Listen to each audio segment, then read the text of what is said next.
Welcome to the Strong Enough Podcast, your relationship wellness podcast. I'm your host, Claudia. Today's guest is going to share with us how an abusive relationship left her in constant fear and then filled with guilt and shame. She was able to overcome that by taking back her own power and is now a successful coach. Please help me in welcoming Kathryn Malek. Kathryn, thank you so much for joining me here today. I so appreciate you being willing to talk about your story, your triumphs, and where you've come from and where you are now. So how are you today? Oh, I'm great. Thank you so much for having me, Claudia. This is going to be fun. I just love talking to you. And I just know because, hearing your story and about you, there's just so much that we can share with the world. And, it's these nuggets of knowledge. You don't know who is listening and who is taking that to heart and who you're helping. I absolutely agree. And I know we really shared that connection from the start, when we did get to know one another and kind of realize those similarities in our stories. The audience knows a little bit about my story, so they might see where we're going here today. But before we go there, why don't you tell everybody a little bit about yourself?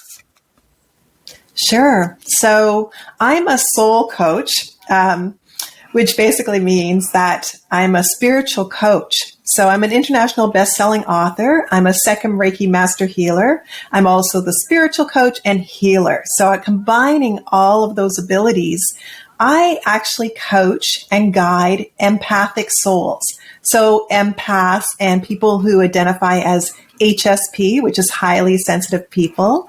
So helping them with their abilities and just acclimating that to life. Often empaths and HSP struggle a lot in this world, being overly sensitive, feeling and sensing so deeply. And then all the other parts of life that just as human beings we struggle with.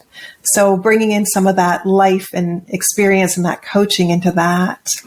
I think that's so interesting because I think I used to be one of those highly sensitive people in a lot of ways. And, being a police officer, I had to really draw that back and kind of dissociate from a lot of things.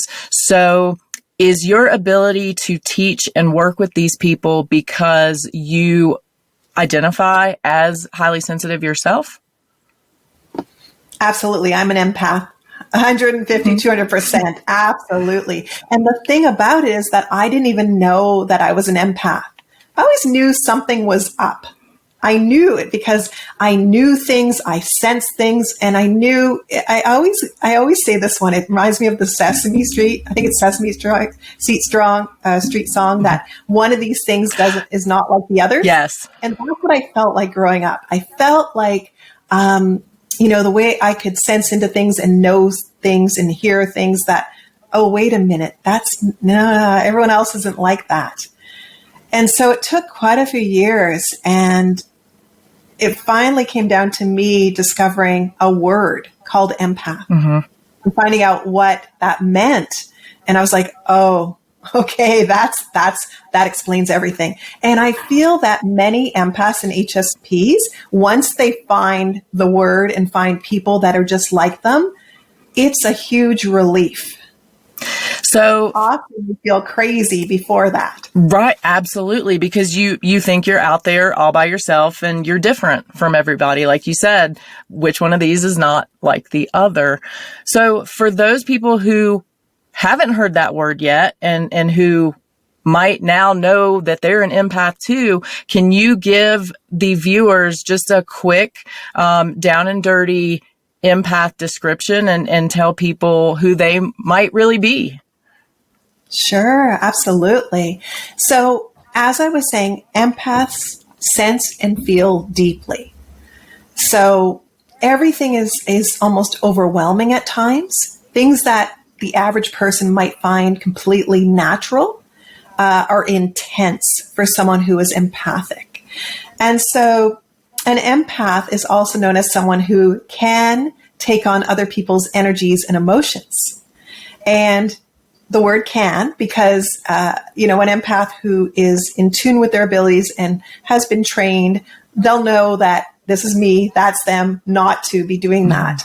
And so it can be really exhausting and confusing, because if you're an empath and you're suddenly, feeling one emotion, and then you go to this cocktail party, let's say, and suddenly you've just completely switched. Now that person who's, switched with you, they're probably feeling great now. And you've got this maybe heavy emotion now that you're carrying, and you're suddenly wondering why you feel angry or sad. So empaths have that extra little bit of, they want to help people. They're very kind-hearted, always wanting to help and rescue and save everyone around them. This is the person that everyone goes to and tells their problems to. If you are that person and people come to you and tell you their life story, and they feel so safe, and they just, wow, they've never told anyone this before, but with you, they feel safe. That's a sign of an empath. People will find you for that. As well, sensitive to maybe scents and noises. Going into a mall would be like nails on a chalkboard, usually. The energy of like a large shopping mall, and all the people and the energy of what's going on. So those are some of the things for empaths. I did really relate to one thing you said, because I am that person that random people will tell their deepest, darkest secrets, and it's very uncomfortable. I literally have been in line at the grocery store before, and a stranger has, tapped me on the shoulder and told me about their illicit affair. So I am that person that people want to talk to. So maybe I do relate to that a little more than I thought I did. What I think was really interesting too is you talked about wanting to make other people happy, wanting to save people. It sounds like you're really talking about what, we would commonly refer to potentially as a people pleaser. Would that be accurate? Absolutely. Empaths are completely that. And it's not, I don't say this in a way to blame or shame anyone who's an empath. It's just naturally who they are. They're already naturally sensitive. Many will come into traumatic experiences in childhood. So it deepens that sensitivity. And so, I think of it as a sort of like a survival strategy, a way to go through life. So learning to navigate that from a young age. And for many, it's something that they've used throughout their whole lives, not knowing what it was, not knowing that they're doing it, until it gets to, the point of empaths often feel exhausted. They burn themselves out a lot because they're always going, always worrying about everyone else. And at some point, it will click in. After many, many years, usually it clicks in that something is not right here. Like, this has to stop. And so discovering, about being a people pleaser, not having boundaries, and codependency in relationships. So you went to the place where I kind of wanted to go as well, with codependency, lack of boundaries. It sounds like this type of individual might be more susceptible to engaging in an unhealthy relationship. Would you agree with that? Pretty much, yeah, because with their big hearts, empaths and HSPs generally like to see the good in everyone. They want to stay in the positive. So even if someone does things that maybe aren't in alignment and maybe aren't on the up and up, empaths will tend to look the other way, and say, oh, well, maybe they're just having a bad day. They'll excuse it. The things that are red flags, they'll push them away until they know that that's what they're dealing with, and these are the things that you need to pay attention to. Would you say it would be harder or more difficult for an empath to remove themselves from an unhealthy relationship, perhaps because they take a little longer to make excuses for somebody, they push away those red flags, they they think that things are going to get better, or they do really focus on the good times? I think it can be really difficult for an empath because for the most part, empaths are working from a place of big hearts, lots of love, but that love is for everyone else and not for themselves. So when we look at an empath, and usually in the area of self-worth, self-love, it's often non-existent. They don't really know that that's a thing. And that can go for many people in the world, whether you're an empath or not. Some people really don't know about this. They were never taught. They never experienced that. And so it can be really difficult. When we look at a relationship that someone's in, and especially with someone who's abusive, it's so easily to get caught in that trauma bonding. And I think that's a slippery slope, and it's very, very difficult for someone to pull themselves out, because not only are they physically, mentally, emotionally, and spiritually exhausted and drained and beaten up, and they could be physically, but I mean, beaten up, their spirit is beaten up. So to try to even do anything, it's very difficult. And I know that you are talking from a place of experience. You yourself have gone through an unhealthy relationship. And I would really appreciate if you would talk a little bit about how that relationship started and at what point you realized it wasn't good for you. Yeah, this is a big one. Yeah. So, I will start with saying I did have an awareness of narcissists, but the ones that I had met and been in like beginnings of relationships with, like I'm talking for a month or two, and then just thinking they're nuts, and I was very strong with like, get away and blocking them. Right now, then the universe brings in the big guns.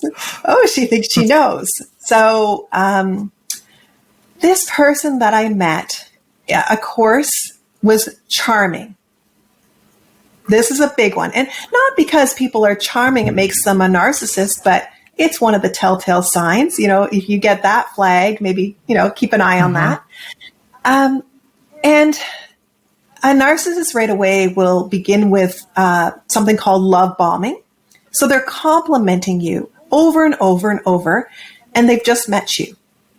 So already they're crossing a boundary because they want to get in and be your BFF.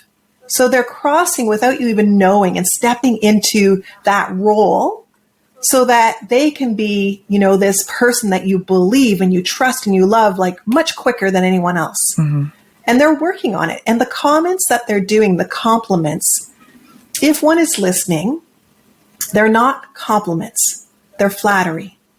And as the narcissist is complimenting, there'll be things like, it could be like, oh, I like your dress. Oh, I like this. But then they start complimenting ways of being. They might say, well, my ex was like this, but you're not like that. You're easygoing and you never complain. You don't make a fuss. That's the grooming. So we've gone from love bombing to like including the grooming of you, training you how you're going to be. And it's interesting. So in my story, that's exactly, love bombing, grooming. And at first with some of the love bombing, I definitely felt a bit of a flag because it was like, this isn't real. But then I was like, I threw it away. I went, oh, actually this person is real. Like they seem like they're really trying. And narcissists will also present often as victims. So it's like a country song. Everyone done them wrong. And they'll tell you stories about everyone who's done all these bad things to them. And especially if you're a kind heart, you really feel sorry for them. So you definitely now really don't want to step on their toes or cause any upset because, oh, this person's been through so much. And what's interesting about that, if one were to fact check, let's say the narcissist said, oh, well, my ex stole my car and she crashed it and all this happened. And if you actually were able to fact check, you'd find out it was the narcissist himself who stole their ex's car and probably smashed it, but they'll just flip that story around. Little details missing out that it was not really them, it was someone else. But it's a good story and it draws people in, so why not use it? So that is exactly hearing all sorts of stories, all of the sort of bad things that have happened. So really wanting to see the good for this person. And then, just like a typical narcissist, once they feel that you're hooked, they feel like they have your loyalty, watch out. We've got Jekyll and Hyde happening. So in my case, it was a few insults, just being thrown my way. Like, it's not, when I look back now, it's not something a balanced human being would say, perhaps. It would be little comments of, if something what needed fixing, a light bulb needed changing in my home or anything, it'd be like, oh, well, I guess your past boyfriends didn't like you very much. They didn't fix anything. Like weird comments. It's like, where is that coming from? And shrugging off. Whereas now, of course, looking back, that's a bit of a red flag. Because if this is someone in your life, why are they saying stuff like that? I mean, it's not appropriate. And there's something obviously up. So this is a point not to let it slide, this red flag. So in my case, all of this was happening. And for me, I was trying to navigate it. I'm one of these people that can really try to figure things out. Let's talk it out. Let's figure it out. With a narcissist, no. No. It's not worth the time and the energy. Now, for me, what it came down to, the real sort of first sort of red, huge flag that I saw was we were at an event, and near the end of the event, we were both speaking to one of the speakers at the event. And then he leaves the event. I'm still speaking to the person who was speaking at the event. And I thought, I wonder where he went. And I'm looking through the building. I don't see him. So I head outside, and he's outside. And he's on the phone. So I think everything's okay. I thought, oh, he just needed some fresh air.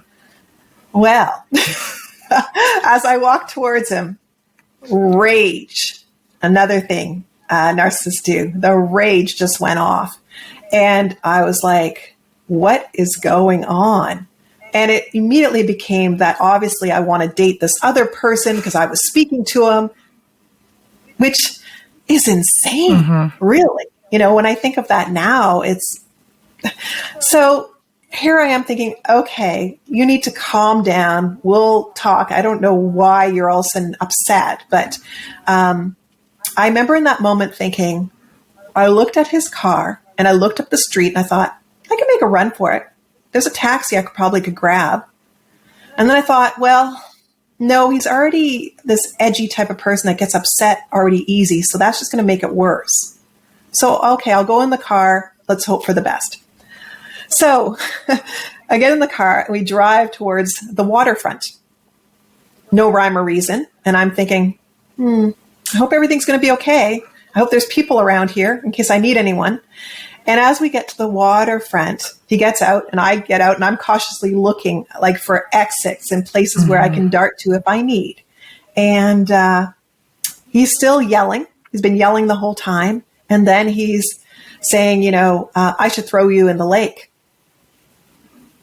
And inside, I'm like, yeah, I think you will. So I'm stepping back a little bit to make sure. No, he doesn't, but he's ranting and raving about it. So after that, there was still lots of yelling for the coming days. And at that point, I spoke to one close friend and I said, I think he's nuts. She goes, oh, no. Like, when a guy's really jealous like that, it means he really likes you. I'm like, I don't think so. But I'll give him a chance. And so, of course, a narcissist will turn around and apologize. So he did. But it was interesting because I was sort of 1 foot out. Like I just didn't feel, I thought, really? So as time went on, it was more Jekyll and Hyde. A lot of insults, a lot of rage going. And I was becoming really exhausted. It's just draining being around someone like that. And they're constantly around me. And then I wanted to get them out of my life. So now it's been, maybe 4 or 5 months. I wanted to get this person out of my life. So I decide for safety reasons to meet them in a public space to have this talk.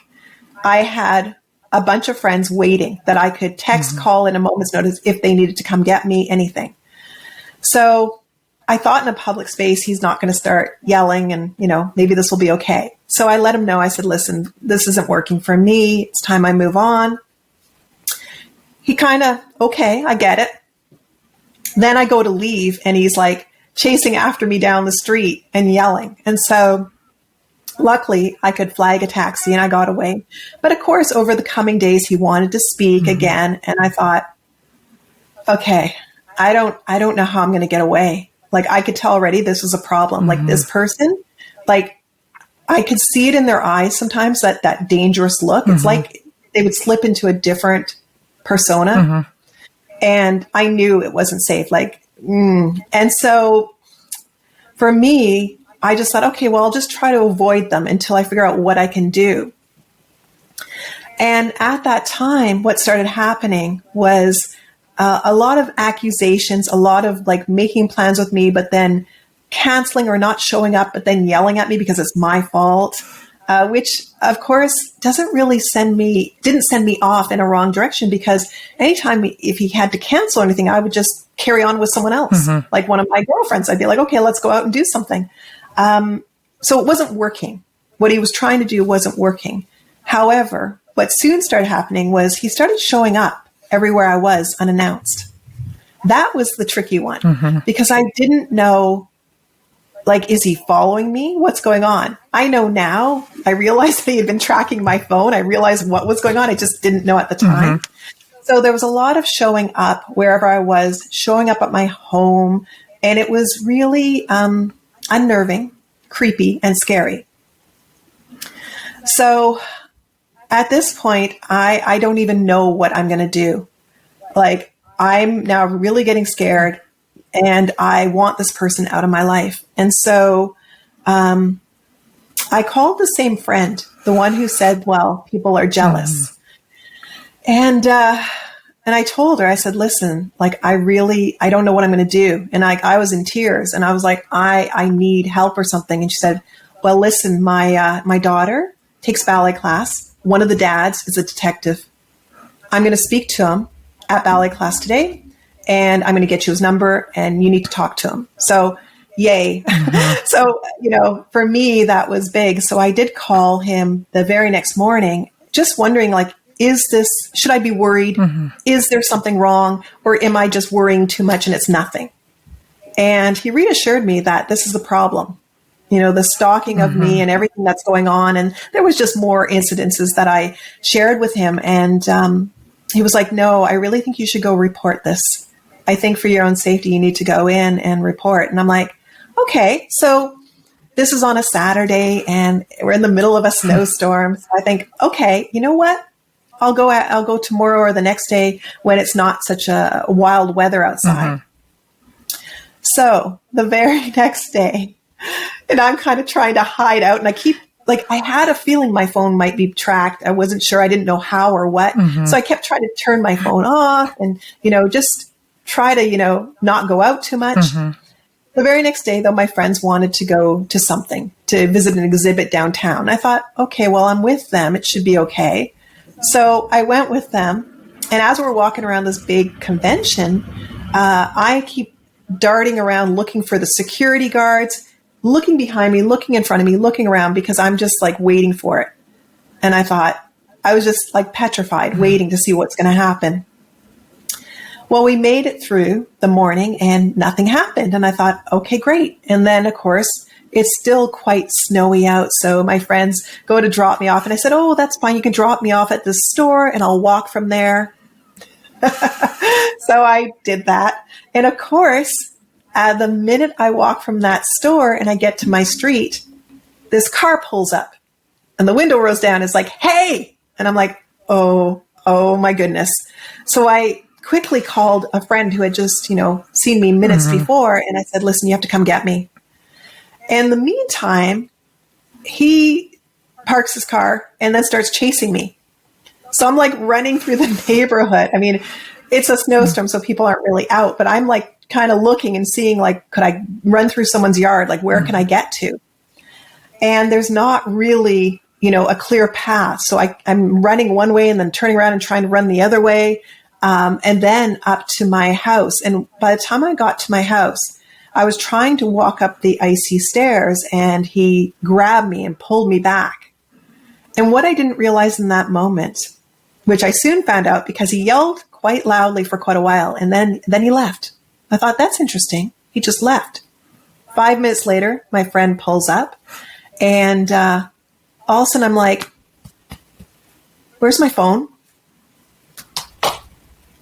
Phone is gone. Now, for this narcissist, I know it was, look, I have your phone. You have to come to me. I own you. And I'm like, yeah, okay, you're not making my day fun, but now I'm going to the police. So that's when I went in and, had an interview, talked to them, and they said, we'll speak to him. We'll ask him about the phone, but there was really nothing because, of course, no, I don't have the phone. Oh, no. So there's nothing we could do. But, due to technology today, you just go in and everything's on the cloud and they just get your new phone and you're all set up. So that plan didn't really work of trying to have power over me with my phone. Now, what did happen, though, is that he was spoken to, and that didn't really do very much. Over the coming weeks, for some reason, I was still being followed. And whether I would be in a bank or out in a store or anything, he would show up and start screaming at the top of his lungs, calling me every name in the book. Now, at this point, I wasn't going anywhere alone.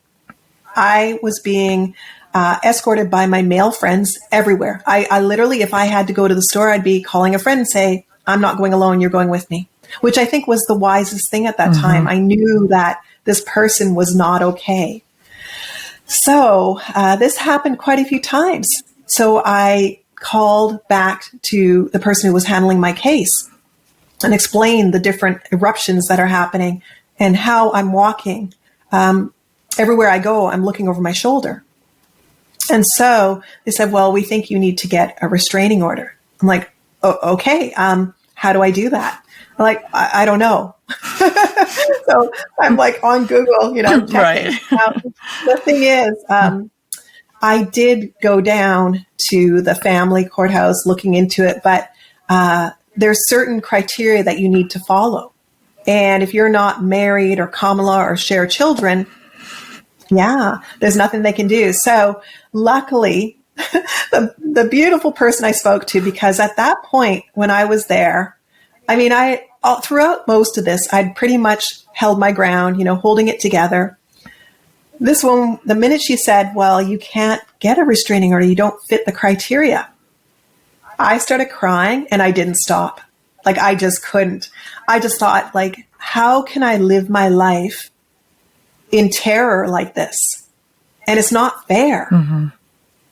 And so, the poor woman, eventually she's like, hold on, I'm going to go get some Kleenex. And I'm like, thank you.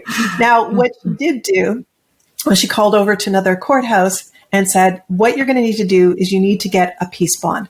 I called over, they're expecting you, go over there, you're going to need to apply. And she talked me through the whole thing. So from that point on, things got a little bit better. Of course, there were a few instances where this person was, still finding me in public and screaming and yelling. And every time this would happen, now we're getting places and businesses are like yelling at him saying, you need to stop this, sir. Otherwise we're calling the cops. So, they're looking at me and they're like, don't ever come back here to him. And so there's people that are picking up on this.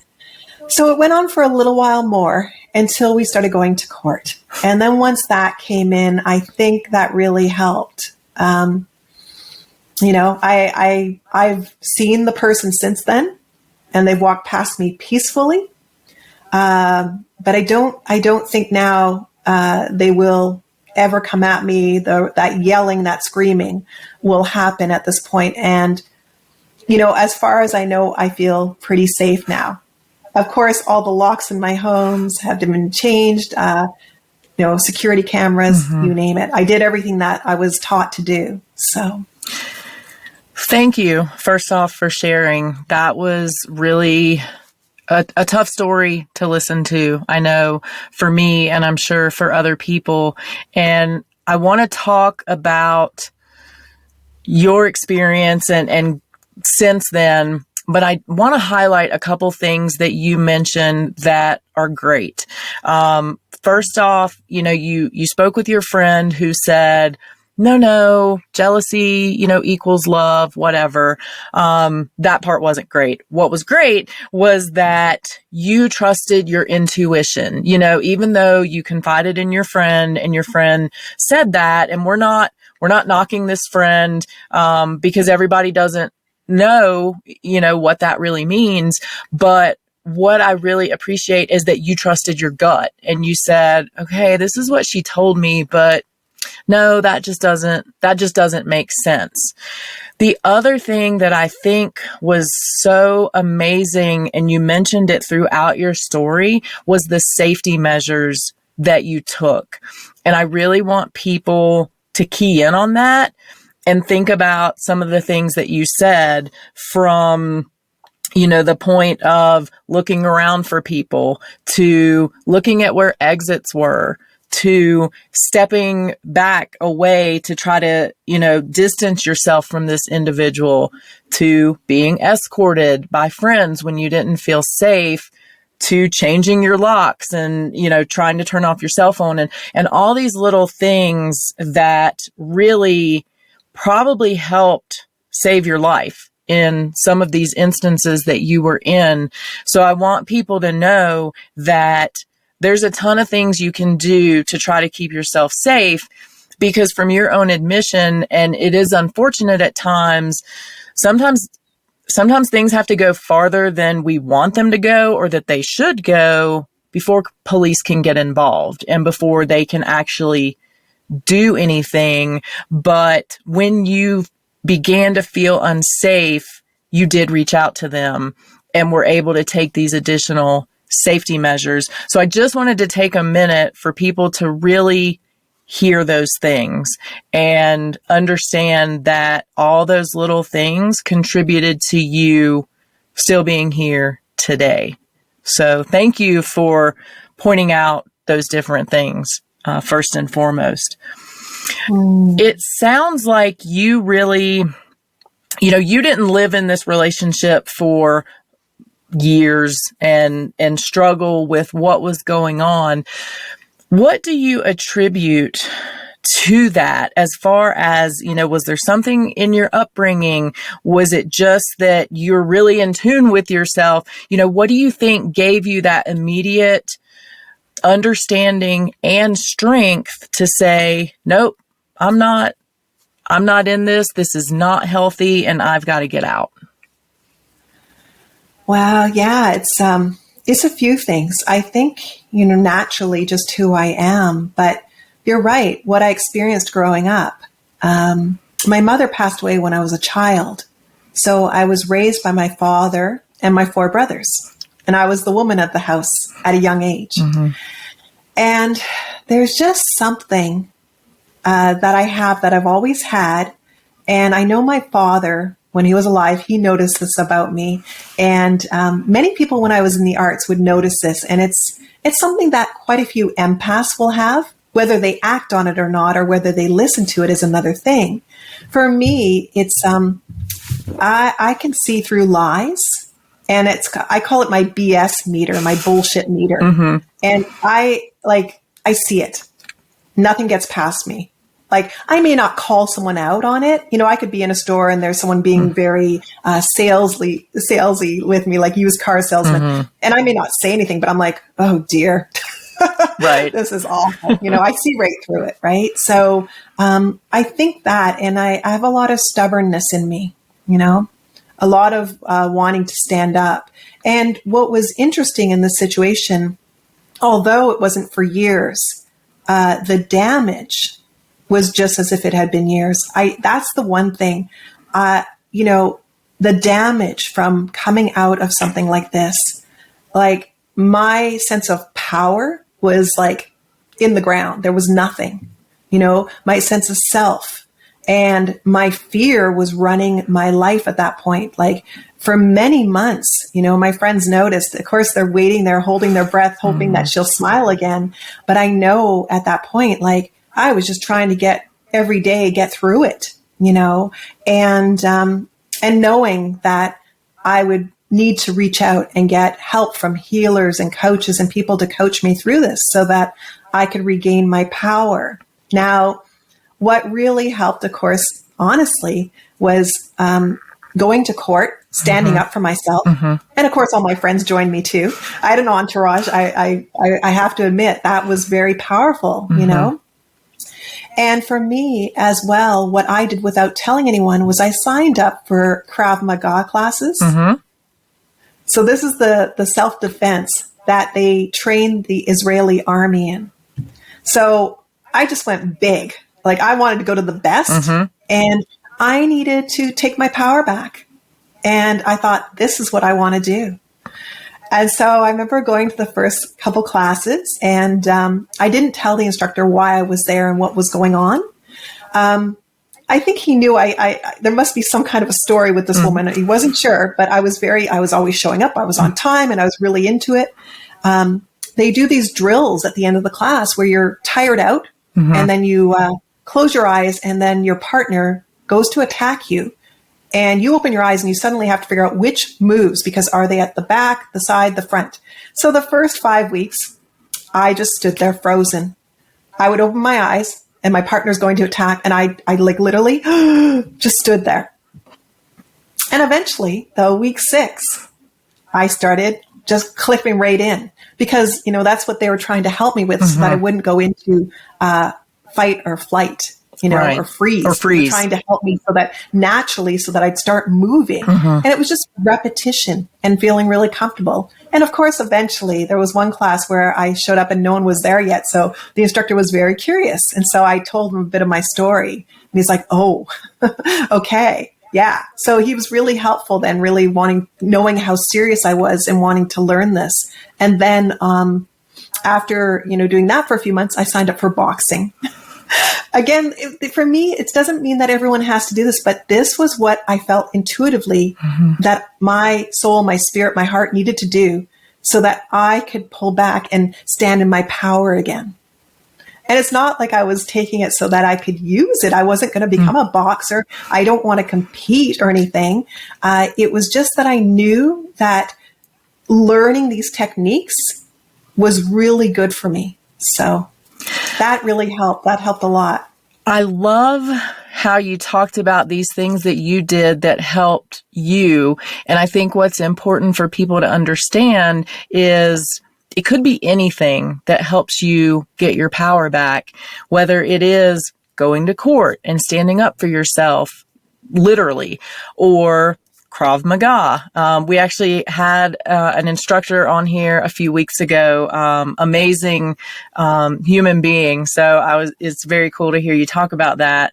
I box as well, so I get that. But what I really want people to hear is, you felt what you needed to do, what was going to make you better, or what was going to help you heal. So yeah. How long do you think, for me, it feels like an ongoing process, forever and ever, but what does the healing process look like for you, after experiencing what you did for those several months, but how dramatically it affected you, which is entirely natural? What was the healing process and timeline like? Well, for me, the first couple months as I was preparing to go to court, I was living in terror. And meanwhile, I would, go and see different people that were healers. And I was being told, it's okay. You're safe, calm, and I just couldn't turn that engine off just yet. It was once I started entering into the courtrooms, then I honestly, I felt very powerful. I felt like, okay, we're going to do something here. So that helped to calm some of the worries and the fear down. And then there came a time where I was beating myself up. because I'm smarter than this. How could I not know? Like, there was red flag. This one. I mean, why didn't I jump? And the thing is, we're human beings and we're getting these flags, but then we're like, well, maybe I'm being a bit harsh, or maybe I'm judging this wrong. So it's a bit of a slippery slope to go through. And so I think that's one of the passages that many of us will go through, is that we'll get into that place where we'll kind of beat ourselves up a little bit about it. And what I found most helpful was then speaking to someone who knew what I was talking about, someone who could see me, believe me, and hear me. Because the worst thing you can do at this point is, if you are, let's say it's narcissistic abuse that, you've been through. If you speak to someone and they're saying, oh yeah, those narcissists, they're crazy, huh? And like they don't really get what you're talking about. Like they don't know the depths. That's not going to be really great for your healing, So it's better to speak to someone if they know and they have that compassion. So if you're speaking to someone maybe who's a coach, a healer, a therapist, anyone who really knows, who can guide you through that, and so that you can talk through that, knowing that, wait a minute, you're a human being. And the thing is to know, like afterwards, would I go through this again? Not the same way. Not the same way. Now I know. I have this knowledge now. I appreciate that you said a coach, a healer, a therapist, because I know some people have a thing against therapy. I think it's amazing. I think everybody should go to therapy at some point in their life, but it's not for everybody. So again, I love how you're talking about really finding what works for you. There is no cookie cutter treatment, healing plan, or process for us to go through when it comes to healing from trauma and healing from this type of abuse. So I'm so glad that you're talking through that so much about really focusing on yourself. So would you consider it now? Is it an ongoing struggle for you? Are you still healing? Or do you feel like, you know what, I have put this to bed and I'm good? Well, that's interesting because healing, is layered. So at this point, I've done a lot of healing. I feel very powerful, very strong. The love, the worth that I have for myself is like tenfold higher than it ever was anyways, because that was what I was learning about. I really feel at this point that I feel quite solid. Now, the thing is, I won't be surprised if in a couple years from now, a memory pops up, something pops up, and maybe I'll have to do some healing around it, because we heal in layers. So have I gone to the depths of everything? I don't know. I've gone as deep as I can at this point, and I know I feel really great. And I know that I've, it's like checking out the different rooms, in the house of our body, right? Checking out and healing intellectually, healing in my heart, healing in my subconscious, doing all of that, working with shamans and, really, really doing what I could, and resting as well and reflecting and just living. So, I don't believe there's a timeline. I don't think anyone, if you've been through something, no one else has the right to say to you, like, hurry up. No. Each person, we listen to our own body, mind, soul, spirit, and we heal when we heal. We take our time. There's no rush, and we'll get to points. I feel like we get to points where we feel pretty good. And then, who knows? There might be more healing to do. I completely agree with you. Would you say that you have forgiven this person and forgiven yourself? That's interesting, especially as I crossed paths with them not that long ago, like in person, which I thought was, interesting. I feel like it was like a chess game, like the universe set it up. I was like, let's see what happens if she has to walk by.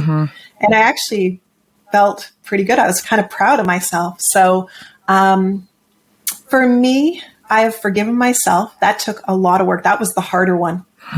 Like forgiveness for him, I still think I've got some nudge there, because to me, as an empath, as a kind heart, it's like, how could you ever treat someone that way? And now I understand when someone is like narcissistic, they have NPD, whether they've been diagnosed or not, they're a whole different ballgame, right? They don't have the emotions, the reflections, they don't operate how we do. But there's still a bit of that for me where I just think, like, unbelievable, in that sense. But for the most part, it happened. And it's, for me not to hang on to that and carry that in my life. I feel like, I'm worth more than that. And I love myself way more than that. So for me, that's like, there's maybe a smidge left of that. But for myself, and it was much harder to do this, was forgiving myself. Like I said, I blamed myself. I wanted to stay in that place of beating myself up, and I was responsible for it. But I was just a human being who didn't know, who now knows and can really help others and, share my story. And, if anything, I can look at it and say, maybe it's a bonus. Like, in a weird way, it's a bonus. Like, because I'm someone that wants to help others through my story, maybe, it was just exactly what I needed. And I don't wish this on anyone. I don't want to go through it ever again. But I gained a lot from it. In my healing, that was big. I don't know if I would have gained as much just in my day-to-day life without that experience. Strange, right? Well, it's just such an optimistic way to look at things, because I've talked to so many different people who have different viewpoints on that whole thing of, do I wish it would have happened? Would I be the same person? But I think, the way that you explained it is so healthy, and healthy for you to feel that way and to kind of say, okay, this happened. I wouldn't want it to happen again, but since it did, I'm going to use it for good, basically, and use it to help others. And speaking of helping others, let's say that there is somebody who is the Kathryn in the moment of, there's red flags. Okay, now he's yelling all the time. I'm in this situation. I don't like it, but I don't know what to do. What is your advice? My advice is, this is a tough one, because if I'm speaking to someone, there's trauma bonding going on. So that's a tough one. My advice is that it's not going to get better. This is the truth. You are seeing the reality. Maya Angelou, when someone shows you who they are, believe them the first time. You don't need a second time. So this person going into rage or whatever they're doing, you don't need to see 10 performances from them. And, as humans with big hearts, sometimes we hang in thinking it's going to get better. If you are seeing and feeling these red flags, no, it's not going to get better. Reach out. If you feel scared, the big thing, I know I was mentioning this to you, Claudia, was I was embarrassed and didn't think that I could go to the police. I thought, who's this woman, with this, problem, like, I felt like silly. I felt silly. I felt embarrassed. And I thought it really wasn't as big. Maybe I'm making it bigger than it is. And what's interesting, from having many conversations with the detective who was working with me, and then talking to you and talking to other people, I realized, what the message I hear now is, this is what we're here for. If you're scared and there's something going on, don't be afraid to call us, because perhaps this will save your life or save someone's life. Don't ever second guess that. Just make the call. Worst case scenario, if it wasn't anything, so what? So you made a phone call. I mean, you have a right. You deserve help if you need it. Thank you for pointing that out and for bringing that up. And also, excuse me, for talking about the fact that you were embarrassed and ashamed and felt like, well, do I really need to call the police? Like, is my problem really this serious? I don't want to bother them. So thank you for talking about going through that. And you would now do it differently, I presume. Now that you know, you would pick up that phone much sooner than you did. Absolutely.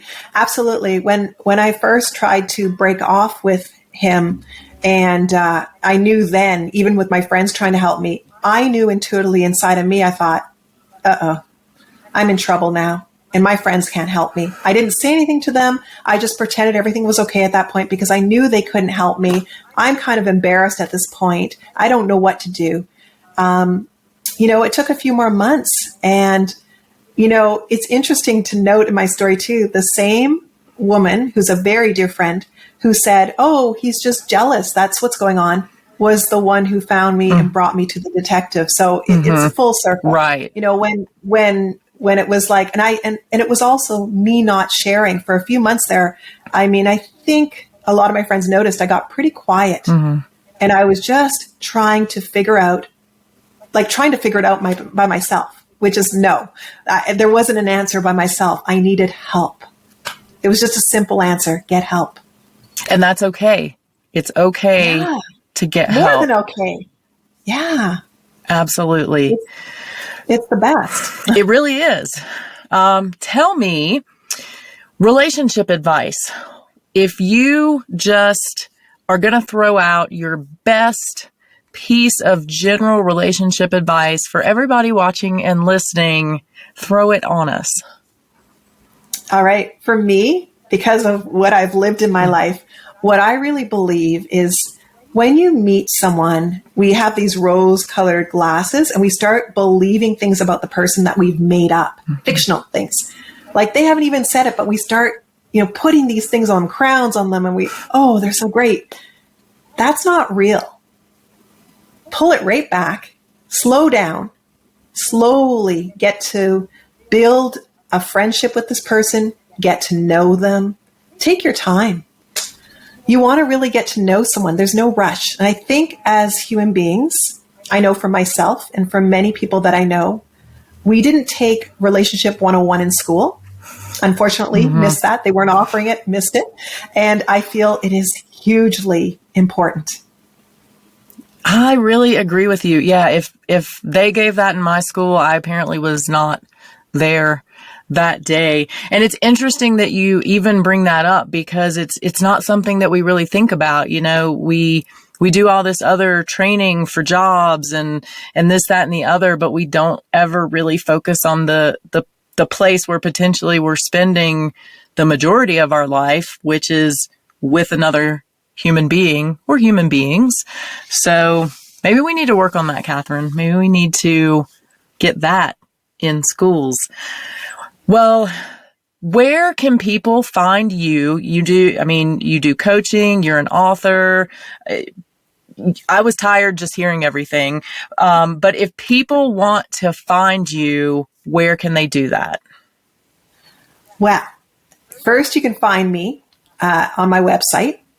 So www.kathrynmalek.com. Very simple. Just spell it the same way you see it on the screen. Then if you want to venture into my Facebook group, Empaths, it's called Empath Soul Mastery. So if you were to search on Facebook for Empath Soul Mastery, join us. Come into the Facebook group. If you feel that you're a highly sensitive person, you're an empath, you want to learn more, come on in. And last, the story that I shared about narcissistic abuse.